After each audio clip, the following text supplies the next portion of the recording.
আল্লাহ রাব্বুল আলামিন বলেন কদ আফলাহা মান যাক্কাহা, সে ব্যক্তি সফল হয়ে গেছে যে ব্যক্তি তার আত্মাকে পরিশুদ্ধ করতে পেরেছে।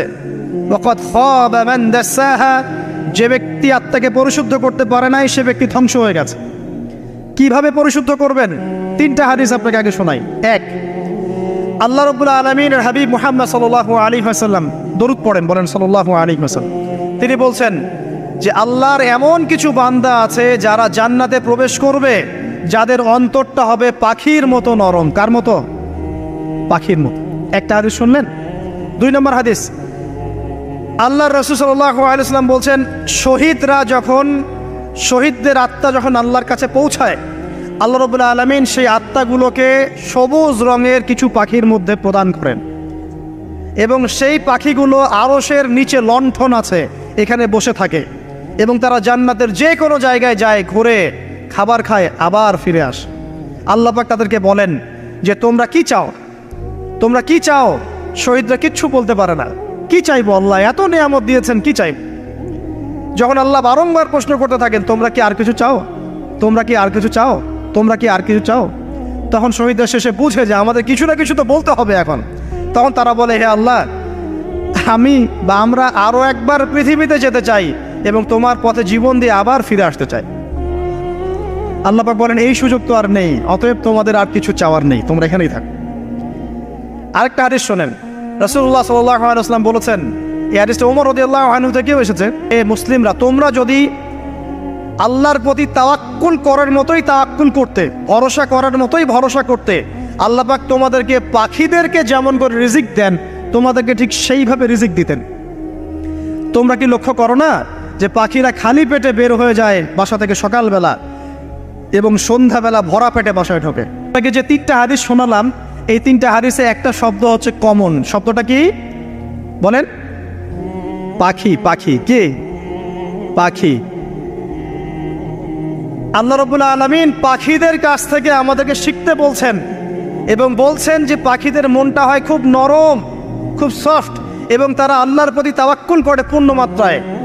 তারা সকালবেলা ভোরবেলা বের হয়ে যায় এবং সন্ধ্যাবেলা বাসায় ফেরে, খালি পেটে বের হয়, ভরা পেটে বাসায় ফেরে।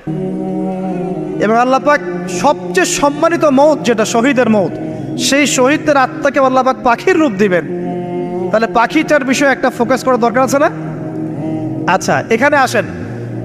পাখির মন হচ্ছে নরম, মানে পাখির মনটা তাসকিয়া, আত্মশুদ্ধিতে পরিপূর্ণ। কদ আফলাহা মান যাক্কাহা, সে ব্যক্তি সফল হলো যার হৃদয়টা পবিত্র, নিষ্পাপ, নিষ্কলুষিত হলো, সে ব্যক্তি সফল হবে ইনশাআল্লাহ। একটা কাজ এখানে খেয়াল করেন, পাখিরা সকালবেলা ভোরবেলা বের হয় আর সন্ধ্যাবেলা বাসায় ফেরে।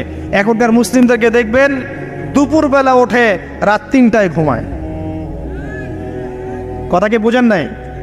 পাখির একদম ভোরবেলা ওঠে, যখন ফজরের আজান দিচ্ছে ঠিক তার এক মুহূর্তে পাখির কিচিরমিচির শুনছেন, তার মানে নামাজের ওয়াক্ত প্রায় চলে যাচ্ছে, তার মানে তার আল্লাহ পাকের হুকুমের সাথেই জেগে ওঠে। সূর্য ডুবে তারা ডুবে যায়। ঠিক এরকম সুন্নত ছিল নবী সাল্লাল্লাহু আলাইহি ওয়াসাল্লামের এবং সাহাবায়ে কেরামের। আজকে 1400 বছর পর মুসলিম জাতি এই সুন্নাহ ভুলে গেছে।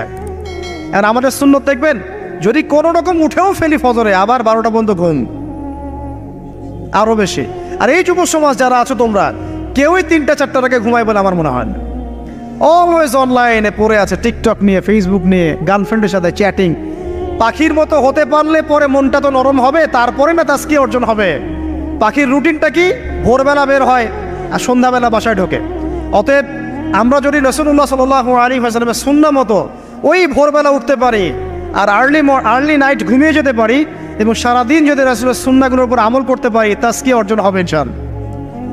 কথা বুঝতে পারছেন? 2, পাখির মতো নরম মন লাগবে। এখনকার আমরা যারা বেঁচে আছি আমাদের মনগুলো কঠিন। কেমন কঠিন? পাথরের মতো কঠিন। আমরা যখন দেখি একটা মাইয়েতকে নিয়ে যাওয়া হচ্ছে জানাজায়, আমাদের কোনো ফিলিংস কাজ করে না। জানাজা যাচ্ছে, জানাজায় দাঁড়িয়ে মোবাইলটা টিপাটিপি করছে।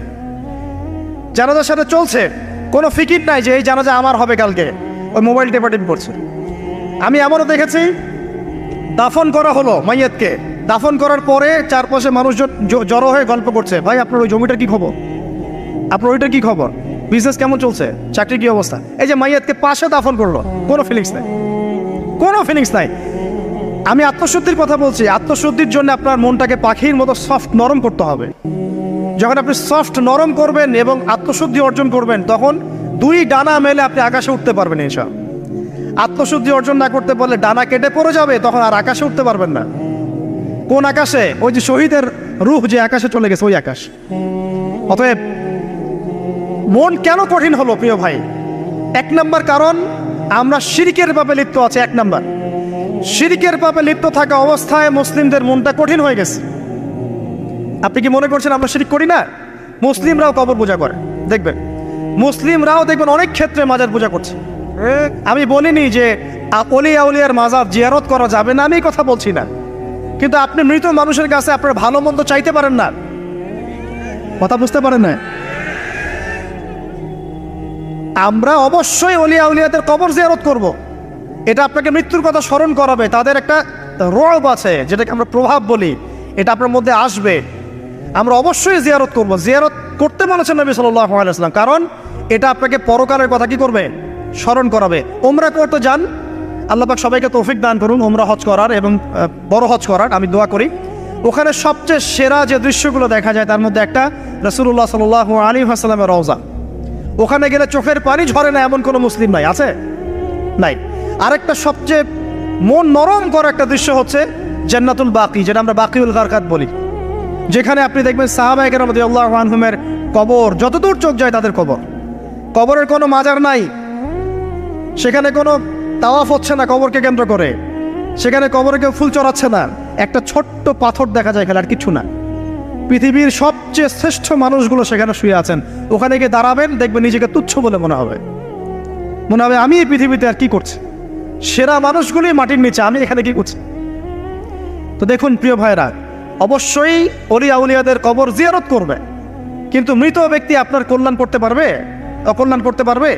হ্যাঁ, তারা আল্লাহর কাছে সুপারিশ করতে পারবে আল্লাহ পাক যখন তাদেরকে অনুমতি দিবেন। তারপরে আল্লাহ পাক যখন অনুমতি দিবেন, তখন নবী সাল্লাল্লাহু আলাইহি ওয়াসাল্লাম সুপারিশ করবেন, অলিয়া উলিয়াগণ করবেন, আলেম ওলামা করবেন, শহীদগণ করবেন, হাফেজে কোরআন করবে, অনেকেই করবেন সব।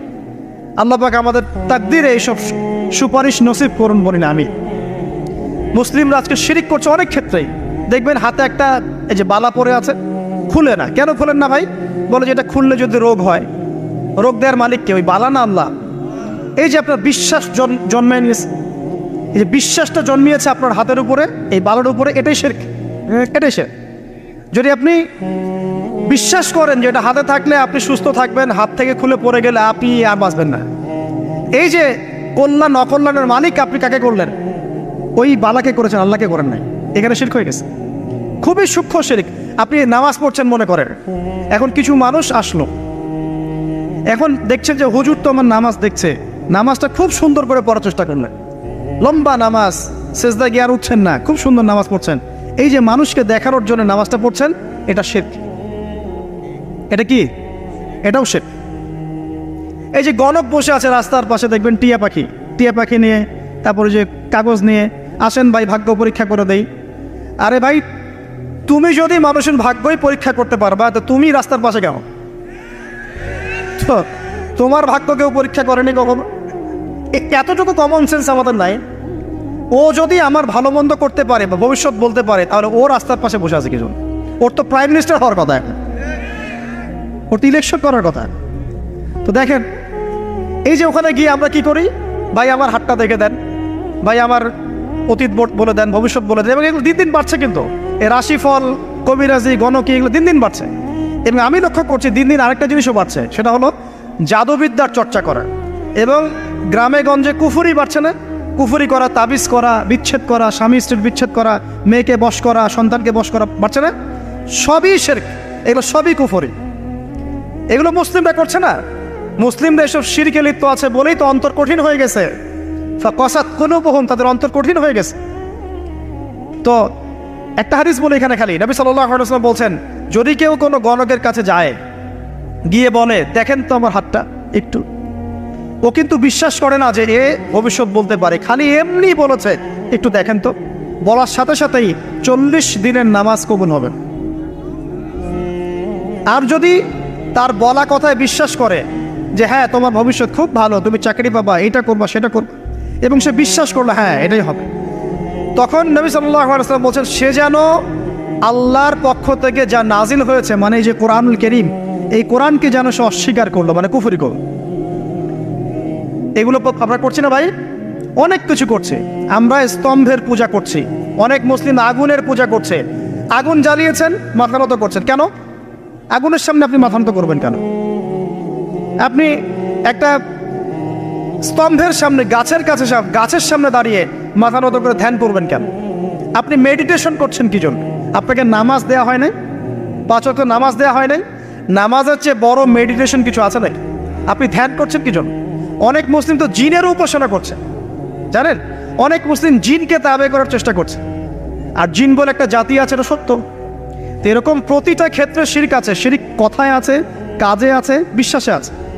দেখবেন মুসলিমরাই আল্লাহ ছাড়া অন্য কারো কাছে দোয়া করছে, মুসলিমরা নজর মানত করছে অন্য জায়গায়, আল্লাহর জন্য নজর মানত করছে না, অন্য কাউকে সন্তুষ্ট করার জন্য করছে। সন্তান হয় না, সন্তান হয় না, এখন কি হবে? সন্তান হয় না তো অমুকের কাছে যাও, সেখানে গিয়ে বকরি জবাই দাও, সন্তান হবে। সুবহানাল্লাহ।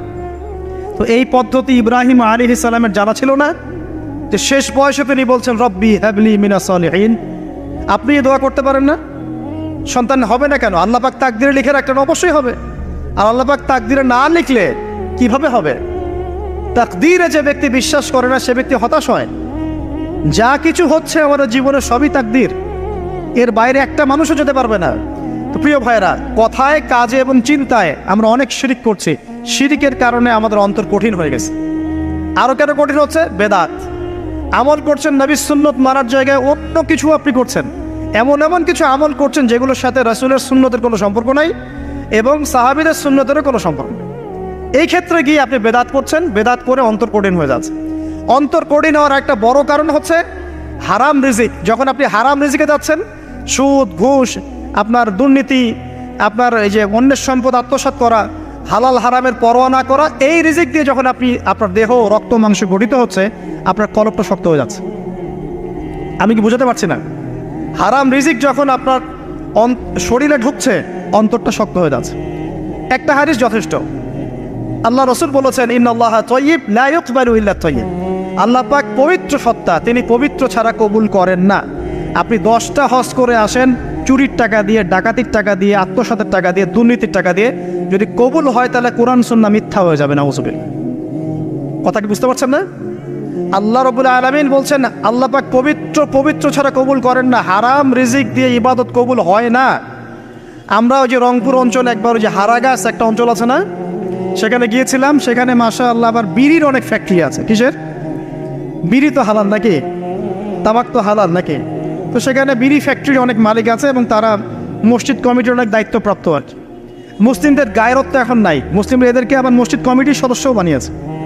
তো এখন মসজিদ কমিটিতে এসে তার প্রভাবে ইমাম সাহেব টিকতে পারে না। দুইজন বলে নামাজের পর হাত তুলে দোয়া করতে হবে, দুইজন বলে করা যাবে না। ঠিক আছে? এই নিয়ে এই ক্যাচাল হতে হতে দেখা গেল এক পর্যায়ে মারামারি পর্যন্ত হয়েছে। মসজিদ ভাগত হয়েছে, মারামারিও হয়েছে। তো সেখানে আমাকে দাওয়াত করেছিল যে ওয়াজ করার জন্য, তো দোয়া করার কথা বলছে। তাই আমি বললাম যে দোয়া করে লাভ কি? দোয়া করলেই বা কি, না করলেই বা কি? রিজিকটাই তো হারাম। আপনি তো তামাকের টাকা খাচ্ছেন, তামাক। আপনি মাদকের টাকা খাচ্ছেন, এটাকে হালাল না হারাম? তো হারাম টাকা দিয়ে হাত তুলে দোয়া করলেই কি, না করলেই কি? দোয়া তো উঠছে না উপরে। আগে হারাম রিজিক ছাড়েন, তারপর দোয়া করুন। তো রিজিক হারাম হওয়ার কারণে আমাদের কি হচ্ছে? অন্তরটা কি হচ্ছে ভাই? কঠিন হচ্ছে। ওই পাখির মতো আর মুক্ত আকাশ উঠতে পারবেন না। তারপরে সামনে যান, আরো কেন কঠিন হয়? বস্তুবাদিতা, দুনিয়া। সারাদিন দুনিয়ার ফিকির, দুনিয়ার চিন্তা। খাবো কি, পরবো কি, ব্যাংক ব্যালেন্স, টাকা পয়সা, স্ট্যাটাস, সারাটা দিন দুনিয়ার দুনিয়া। ঘুম থেকে ওঠা থেকে নিয়ে শুরু করে ঘুমানো পর্যন্ত খালি দুনিয়া। যারা দুনিয়ার নেশায় মত্ত হয়ে আছে, এদের অন্তরটা কঠিন হয়ে যায়। এই অন্তরটা পাখির মতো হতে পারবে না। ঠিক আছে কথা? যারা দুনিয়ার নেশায় মত্ত হয়ে আছেন, এই অন্তরটা কঠিন হয়ে যাবে, পাখির মতো হতে পারবে না। তারপর কি? আরো সামনে যান। দিনই জ্ঞান চর্চা না করা অন্তর কঠিন হওয়ার কারণ। আর কি কারণ? পাপ করা। পাপ যত বেশি আপনি পাপ করবেন, যত বেশি পর্ন দেখবেন, যত বেশি মাদক খাবেন, যত বেশি জুয়া খেলবেন, যত বেশি অহেতুক সময় নষ্ট করবেন, যত বেশি আপনি অন্যের ক্ষতি করবেন, ঠিক আছে, নিরপরাধ মানুষের উপর নির্যাতন করবেন, যত বেশি আপনি পাপ করবেন, পাপ এই পাপ করতে করতে করতে মানুষের অন্তর কঠিন হয়ে যায়। ইবনুল কাইয়্যিম রাহিমাহুল্লাহ বলেছেন যে পাপ করতে থাকলে মানুষের অন্তর কঠিন হয়ে যেতে থাকে, এবং ইস্তেগফার আর জিকির করলে গিয়ে মানুষের অন্তর আবার নরম হতে থাকে। পাপের উপর পাপ করতে থাকলে মানুষের অন্তর কঠিন হতে থাকে। এ বিষয়ে রাসূলুল্লাহ সাল্লাল্লাহু আলাইহি ওয়াসাল্লাম বলেছেন, যখন মানুষ একটা পাপ করে কলবের মধ্যে একটা কালো দাগ পড়ে যায়, যখন আরও একটা পাপ করে আরেকটা কালো দাগ পড়ে যায়, এইভাবে যখন পাপ করতেই থাকে তখন পুরো কলবটাই কালিমাপূর্ণ হয়ে যায়। এই অবস্থায় যদি সে তওবা করে আল্লাহ পাক মাফ করে দিবেন। যদি এই অবস্থায় তার মৃত্যু হয়ে যায়, তার আত্মাটা থেকে দুর্গন্ধ বের হতে থাকে, যে আত্মাটা কবজ করতে পর্যন্ত মালাকুল মউত মানে ঘৃণা পোষণ করেন। কথা কি বুঝতে পারছেন? যখন অন্তর পাপ করতে করতে কলুষিত হয়ে যাবে, ওয়াকাদ খাবা মান দাসাহা, যখন পাপ করতে করতে অন্তর কলুষিত হয়ে যাবে, তখন আপনার এই মালাকুল মউত পর্যন্ত ওই আত্মাটাকে বের করার সময় ঘৃণা করবে, দুর্গন্ধযুক্ত। আল্লাহ পাক আমাদেরকে পাপ থেকে বাঁচিয়ে রাখুন, আমিন। এরকম কিছু কাজ আছে, বস্তুবাদিতা, শিরক, বেদাত, হারাম রিজিক, সারাদিন দুনিয়ার ফিকির নিয়ে থাকা, ঠিক আছে, অন্যের ক্ষতি করা, পাপ কন্টিনিউয়াসলি করতে থাকা, এবং দিন ছেড়ে দেওয়া, দিনের এলেম ছেড়ে দেওয়া, আল্লাহ পাকের আনুগত্য ছেড়ে দেওয়া, এই কাজগুলো করতে থাকলে মানুষের অন্তর কি হয়? কঠিন হয়ে যায়। এখন সলিউশন কি বলেন? 5 মিনিটে আমি সলিউশন বলছি, কেমন করে আপনি এটাকে নরম করবেন আর পরিশুদ্ধতা অর্জন করবেন এবং ওই পাখির মতো মুক্ত আকাশে উড়বেন। কিভাবে বলবো? 1 নাম্বার, অবশ্যই শিরক ত্যাগ করতে হবে। কি করতে হবে? শিরক ত্যাগ করতে হবে, আল্লাহ পাকের তাওহীদের উপর থাকতে হবে। আল্লাহ পাক তৌফিক দান করুন। লং কিছু বলার সময় নেই আমার হাতে, একটা বই বলছি, কিতাবুত তাওহীদ। কি নাম? কিতাবুত তাওহীদ। এই বইটা অনেক ভার্সন বাজারে বের হয়েছে, কিনে দেখবেন শিরক কত প্রকার, কি তাওহীদ কাকে বলে, কত প্রকার, কি যেটা বুঝবেন না মাদ্রাসায় চলে যাবেন, আলেম ওলামার কাছে গিয়ে জিজ্ঞাসা করবেন, হুজুর এটা বুঝি নাই। ঠিক আছে? 1 নাম্বার, শিরক ত্যাগ করতে হবে। 2 নাম্বার,